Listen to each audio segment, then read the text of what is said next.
পৌষী পূর্ণিমার আলো। শীতের রাত, আকাশে আজ পূর্ণিমা। পৌষী পূর্ণিমা। গ্রামের ওপর নেমে এসেছে এক অদ্ভুত শান্তি।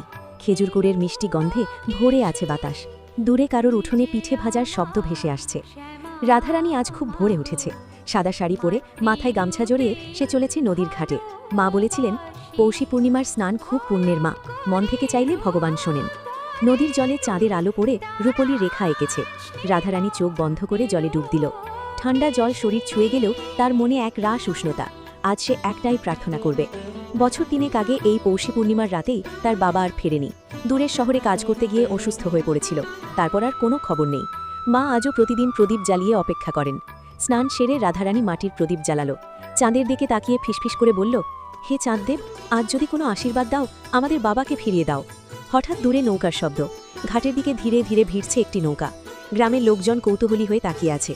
নৌকা থেকে নামল এক ক্লান্ত মানুষ। দাড়ি চুল বেড়ে গেছে, চোখে দীর্ঘ অপেক্ষার ছাপ। রাধারানীর বুক ধক করে উঠল। সে ছুটে গেল। বাবা! কণ্ঠ কাঁপছে। লোকটা থমকে দাঁড়াল, তারপর চোখ ভরে উঠল। আমার রাধা! মা ছুটে এলেন। কান্না আর হাসি একসাথে মিশে গেল। জানা গেল বাবা অসুস্থ হয়ে অন্য শহরের আশ্রমে ছিলেন, আজই সুস্থ হয়ে ফিরে আসতে পেরেছেন। সেই রাতে গ্রামের প্রতিটি ঘরে আলো জ্বলে উঠল। পিঠে পুলি ভাগ হল, প্রদীপের শাড়ি সাজানো হল উঠোনে। পূর্ণিমার চাঁদ যেন আরও উজ্জ্বল হয়ে উঠল।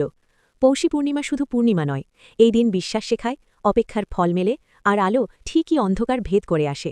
ভিডিওটি ভালো লাগলে একটি লাইক করো আর এক্ষুনি চ্যানেলটি সাবস্ক্রাইব করো, এই রকম ভিডিও প্রত্যেক দিন দেখার জন্য। ধন্যবাদ।